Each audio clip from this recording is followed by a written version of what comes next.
Today we're taking you inside the gates of the 8th ranked golf course in Canada. It is all about Beacon Hall today on SCOREGolf TV.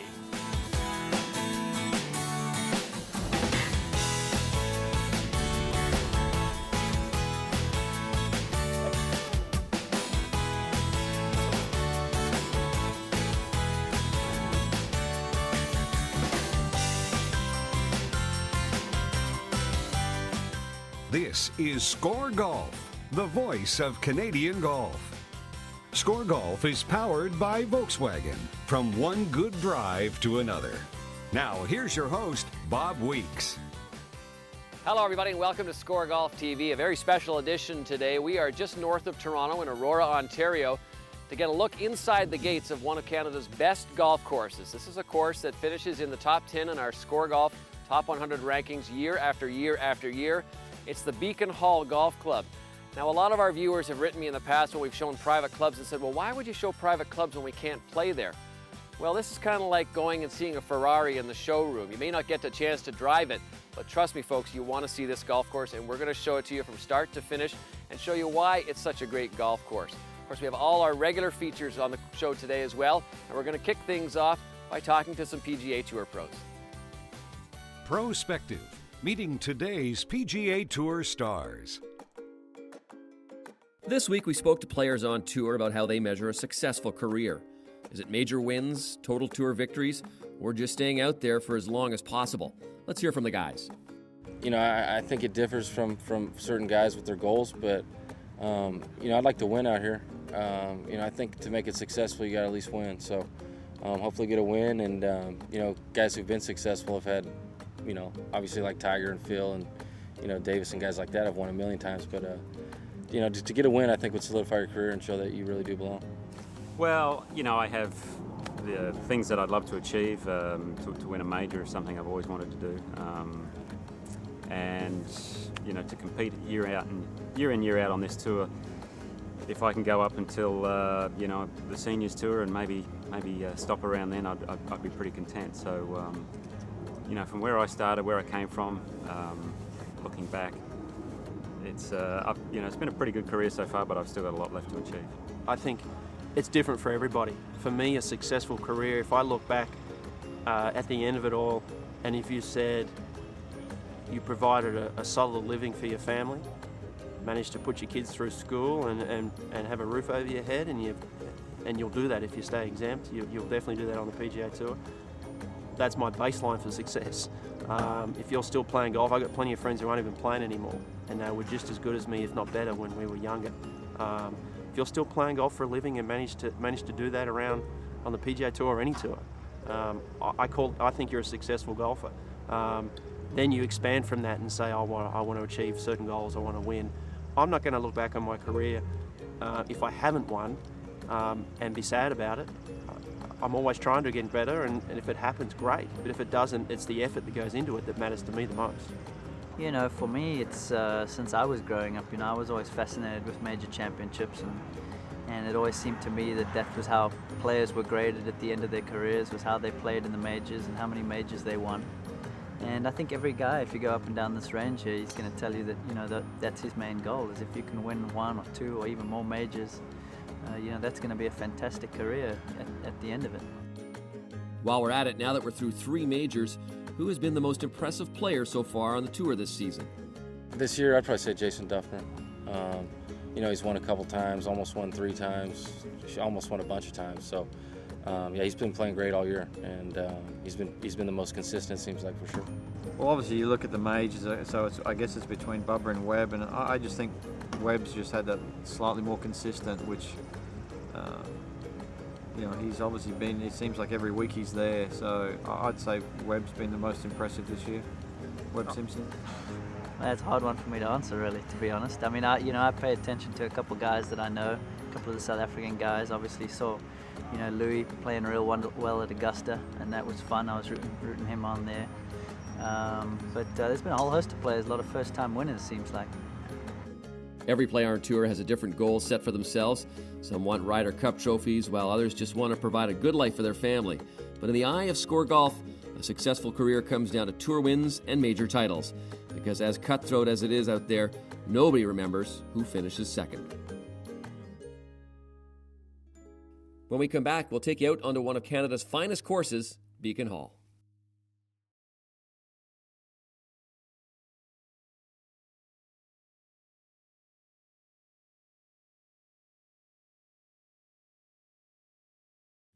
You know, it's probably a pretty good bet that when designer Bob Cupp first set sights on this land that would become Beacon Hall, he probably thought he had hit the jackpot. This is a perfect piece of land on which to construct a golf course, and Bob Cupp didn't disappoint.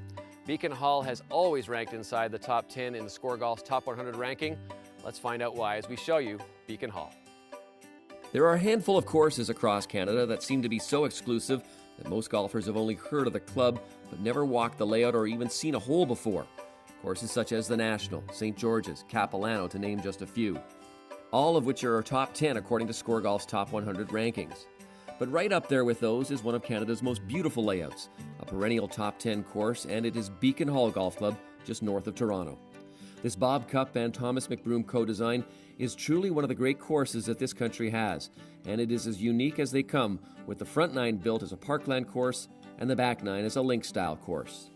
The combination is so refreshing that playing 18 holes is like playing on two separate, incredibly manicured courses, all within a quick 4-hour round. Perhaps one of the coolest aspects of it is that there are no tee times. You just show up when you want to play, and there's a tee awaiting your arrival. Make no mistake, this is not a country club built for Sunday night daiquiris.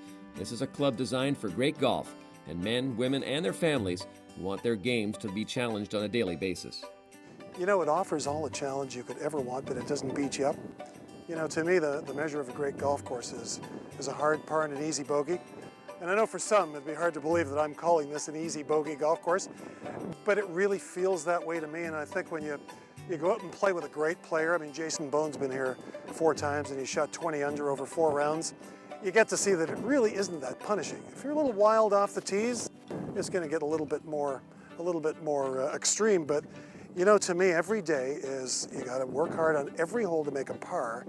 But usually the worst score you're going to make is a bogey. It's always had a small number of members, 241 equity members in total. But what we've seen over the last 10 years is it used to be more the downtown Toronto business person, usually male. What we're seeing more is golfers that are golfing as part of their family. Couples, juniors, intermediates, and they're coming out as groups, and they want something more time to spend with their family. The story of Beacon Hall is an interesting one. In the early 80s, 4 friends grew tired of the busy, stuffy, overcrowded city golf clubs, so they decided to search for properties north of Toronto to create their own golf oasis, one with very limited membership, and thus spawned the idea of Beacon Hall. In 1986, a deal was struck with the North York Hunt Club, which was looking to sell its 180-acre parcel of land, a property dotted with lakes, trees, and rolling hills that seemed destined to be built into a great golf course. You know, I think Bill Carruthers, who was one of our late founders, who was terrific, wanted a traditional back, middle, and forward tee. And over the first 10 years, we found out we couldn't satisfy everyone. So we now have 5 sets of tees, and we have some mid-golf courses like the Chairman's. So we can play at 7,100, we can play at 6,700, we can play at 63, 6. And that really, probably more than anything, changes the quality of the experience for the golfer. So we can satisfy everyone from the best players in the world to the not so best players in the world. Renowned architect Bob Cupp was brought in to design this world-class layout and later recruited Canadian Thomas McBroom as a collaborator. When it was completed, many people had heard of the opening of Beacon Hall, but very few ever slipped through the gated golf community to view what would become a masterpiece of golf course architecture. Consistently ranked in the top 10 since 1990, Beacon Hall's track is a tale of 2 nines. The outward 9 holes features tall, majestic trees and pinched fairways, while each hole seamlessly blends into the last with a combination of long drives, doglegs, and short par 3s scattered throughout. The par 5 4th hole is one of Beacon Hall's most interesting, as it's played from an elevated tee deck across a depression to a rising fairway in the distance, while the green is surrounded by a few deep bunkers, making this hole an incredible challenge to par. It's so dramatic. I remember standing on the tee with the late George Knutson just after he found out he was ill, and the look on his face, looking in the dirt without any kind of green, was remarkable. And number 4 is one tough par 5. You know, you've got to get it out far enough off the tee so that you can clear the fairway bunkers that sort of stand in your way from making it a blind shot or a wedge shot into the green. So if your tee shot isn't good enough, you're gonna have to lay it up to the bunkers and play a blind 6 or 5 iron. The next step is to carry the bunkers, and then you've got a very demanding short shot, either a 9 iron or a wedge to a very narrow green. And all I can say is it's earned its #1 status, believe me. The Inward Nine's hallmark is wispy fescue areas reminiscent of Scottish links. The fescue dominates the landscape and surrounds each fairway, waiting to swallow errant tee shots. The 10th hole is a perfect introduction to this landscape, as Cup designed an amazing par 5 that is picture perfect, but will sink its teeth into any golfer who thinks he can make the green in 2. You know, I think whether you're looking down the hole or you're looking back in the hole, it's just spectacular to look at. It's once again one of these holes that you better put 3 good shots together. You better get out far enough so the layup doesn't become too demanding. And then when you're finishing, you gotta hit a 3rd shot over a pond, and that's never easy, especially if you've dunked a few. Beacon Hall boasts a tremendous design, and with 4 different tee decks to hit from, the course caters to everybody from the scratch player to the weekend warrior. The fact that there are just over 240 members makes it seem like it's a club that is selective in who it allows in. But that idea can't be farther from the truth. In fact, this year, Beacon Hall is in the middle of offering 19 new share certificates. If you are somebody who respects and loves the game of golf, you will fit in quite well at Beacon Hall. You can come out here any day. There's no tee times. You just go up to the first tee and basically tee off. There's lots of people my age, some younger, some older. You can always find a game. Everybody's really friendly. It's just a great experience. I came here and not knowing if I'd know anybody or get a game. You quickly meet a great group of folks who just want to go out and play golf. They're from all walks of life, and the course speaks for itself, but I think I come here and love it because of the people. All right, guys, let's get ready. We're gonna throw the balls up. The furthest 4 from me play together, and the nearest 4 play together. You ready? When people come to me, I often will say, you know, how great is it that on a Friday evening you're out with another couple and you're thinking, well, let's play golf tomorrow morning. Well, that's not a problem. Just show up at 9 o'clock and let's play some golf.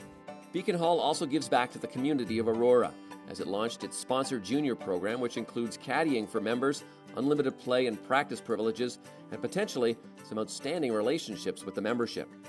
The true patrons of the program really enjoy it for what it should be, helping a kid out. And I think that, in its purest sense, is what this club is all about. And that's why I think the membership have really gravitated to this. They really enjoy the whole development concept. Beacon Hall is truly one of Canada's finest golf courses, and with its transition from parkland to links, it's a great golfing experience. Perhaps one day it may even host Canada's national championship.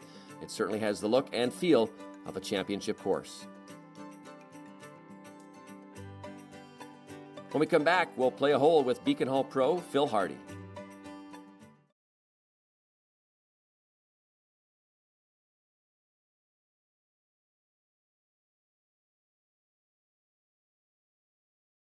Closed captioning by Michelob Ultra, 95 calories and 2.6 grams of carbs. It's the exceptional light beer. Michelob Ultra, now in Canada. Welcome back to ScoreGolf TV. I'm now on the golf course with the head professional here, Phil Hardy, who's been here since day 1, correct? 27 years, Bob. And this is the best part right here. These two guys, Matt and Andrew, we got caddies here today. The caddy program at Beacon Hall, there's not many courses left in Canada with caddies. Well, we have this program going for about 5 years, Bob, and we bring in 12 kids from outside the membership, and it's really a mentorship, character development program, and it's really worked out well. And you're going to teach me now to play this hole? You're gonna school me? Bob. By the way, that was a nice birdie you made on 12, Yeah, so maybe you ought thanks. to help me. All right, let's play the hole. Good swing, Bob. Almost. Great shot. Wow, smashed. Phil, I like when golf courses preserve their history. Here's a plaque that's on the golf course. Tell me a little bit about this. Well, you know, Bob, it might sound a little self-serving, but I think we could have done your show on any one of our holes. I think they all have a separate and distinct story. But this hole really represents what the property was all about when we started. And as you take a look at the ownership, it goes back a long, long time. It's always been a hunt club. In fact, Lady Eaton was one of the owners for many years. And, you know, as I think about when we started here, you know, this was one of the holes that was favorite to me because I've seen pictures of shows and actual competitions here where they actually use this as a jump. Wow. There's a judging booth up there and a pavilion up there, and this was a real competition ground. So now you just try to jump your golf ball over it. Now you try and jump your golf, it's getting harder and harder. Yeah, that's right. Well, as I say, I think the history part of it is very important, and I'm glad you guys have kept that around. Okay, Andrew, what's my yardage here? You got 165. Any advice? Yeah, I would keep left to the pin. There's a, can't really see it here, but there's a pond just right. Oh, good. See the little birdhouse? Phil didn't tell me about the pond. Oh, yes, he did. He did. Well, if you hit it a little further, you could actually see the pond. Yeah, okay. All right, let's see if I can make it out here. I'm gonna hit my 6-iron. How's that? That's good.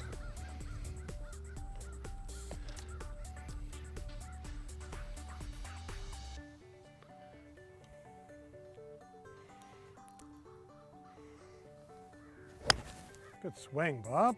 Wow. Hurry up. Great shot. It bounced. Oh. Okay, Phil, nice drive. You only got it by me by about 75 yards or so, but Best I could do. this 13th hole is a great hole. I know we talked about the history of it, but in terms of the layout, this is not an easy second shot here. The tee shot was, I wouldn't say straightforward, but fairly out in front of you, right? Well, you can see why now the tee shot becomes critical. If that pin's back right, I sort of want to take it over to the left side of the fairway. When the pin's back left, you want to challenge these altered stances over here. But the key is to get it out far enough so you can see what you're up against. And I'd say a general rule is don't bite off more than you can chew here. You got to be very careful. You'll be looking at double bogey very quickly. Yeah, I mean, from where I was, I couldn't see the pond, which was probably a good thing. Obviously, here you've got it a little further. You got everything right in front of you. So. Which sometimes can be good and sometimes bad. That's but, true. We'll see how it works out. I'll let you hit your shot here. Why don't you give me the 9-iron? I'm a little pumped up here. Wow, it's like Tiger. I saw Tiger at Congressional. Now the key here is, I think, keep it a little left of the pin, maybe at the birdhouse, and don't get too greedy. Yeah, there he is. Nice shot. Good shot. So what do you see there? Well, I see it going uphill at the beginning, maybe a little right to left, and then I see it coming back down to the right at the end, a little double breaker. Okay, let's see what you got. That could be good. Come on, go. Turn. No, I didn't get it high enough, but I see what you mean with that bend. Wow. These are tricky. Okay, Phil, I'm giving you an opening here. You got this putt for birdie. Of course, you always have putts for birdie, but you've been here since day one, actually before day one, I guess, technically, right? That's right, 2 years before the course opened. And how has it changed over the years? Well, I think probably the biggest change is probably the demographics. I'd say we started here, there were an awful lot of people that were using Beacon Hall as the new sports car, the second or third club or whatever, something new that was really exciting. And I think we've become more a primary user club over the last little while, and I think that grows the culture a lot. I think I've seen the membership here today is pretty vibrant, pretty young, mixed. It's all ages, sizes, shapes. I mean, everything here really seems to be having a lot of fun, though. Well, Wednesday is both Ladies and Men's Day, and both of them have taken off dramatically. And you can really feel like the members are coming together and the culture is growing. And I think that's probably the thing that is most impressive to me over 27 years, how there's really become a sort of a unified common mindset.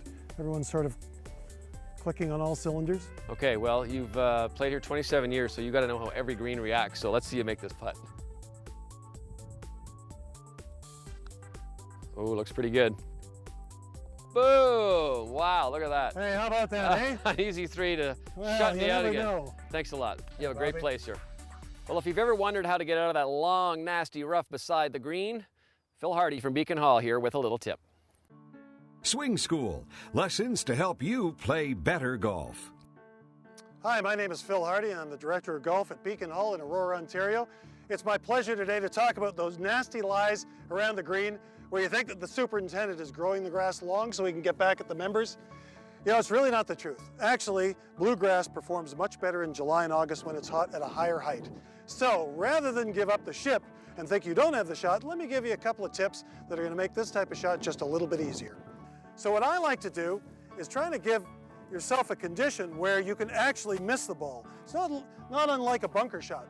What I like to do is open the face, and what that does is it promotes the bounce of the club, because the worst thing you can do is have the leading edge contacting the ground.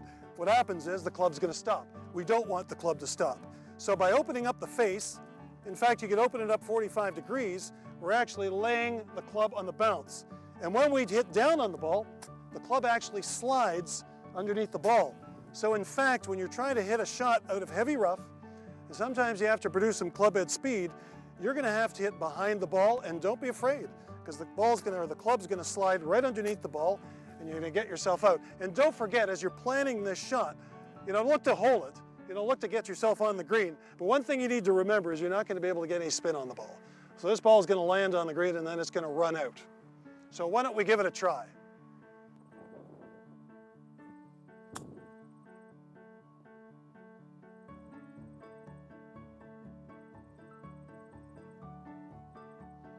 And don't forget, if you're having trouble with this shot or any shot, look up your local PGA of Canada professional and you'll get the help that you need. After this break, we'll wrap up another episode of ScoreGolf TV.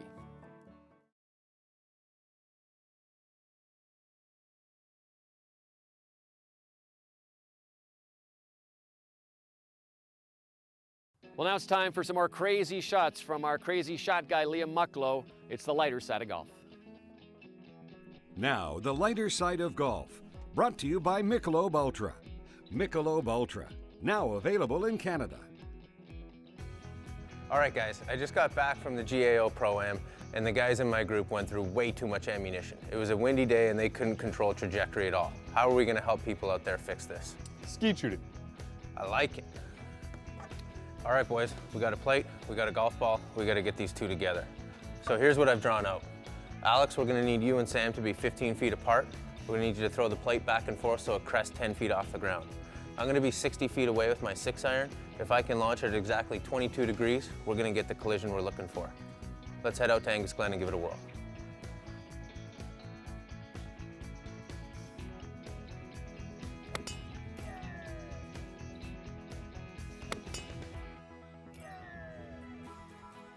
Logging some hours on the range this summer doing challenge drills, like aiming at moving targets, going to help you with both visualization and also trajectory control. Join us next time for more lessons from the lighter side of golf. Week Speaks is brought to you by Bushnell, makers of the Pro-1M and Tour Z6 rangefinders. Well, this wraps up the regular season for ScoreGolf TV. We still have a couple of more specials coming up, but as far as our half-hour magazine shows, this is our final one for the season, and what a season it has been. We have gone from coast to coast to show you the best in Canadian golf. We were out in Kelowna, we were in Ottawa, we were in Cape Breton, and we finished things up with a wonderful look here at Beacon Hall, just north of Toronto. And no matter where you go in this country, you will find great golf courses. You will find golf courses that are next to the mountains, next to the oceans, next to lakes, that are cut out through hardwood forests. Canada has been blessed with so many great golf courses. And folks, if you have a chance, go and visit them in the next few months while the golf season is still on. Go and try a new golf course, one that maybe you've been dying to play, or maybe one that you've never heard of that your friends are going to take you to. Canada really is a golfing nation. That's it for this week on ScoreGolf TV, and as I mentioned, that's it for this season on ScoreGolf TV. Keep looking for us on the internet and with our magazine, and we'll look for you next year right here on TSN. Thanks for watching Score Golf on TSN, the voice of Canadian golf. Score Golf is powered by Volkswagen. From one good drive to another. Jack Link's Beef Jerky. Feed your wild side. And Kelowna Tourism. 19 golf courses from easygoing to ego-shattering.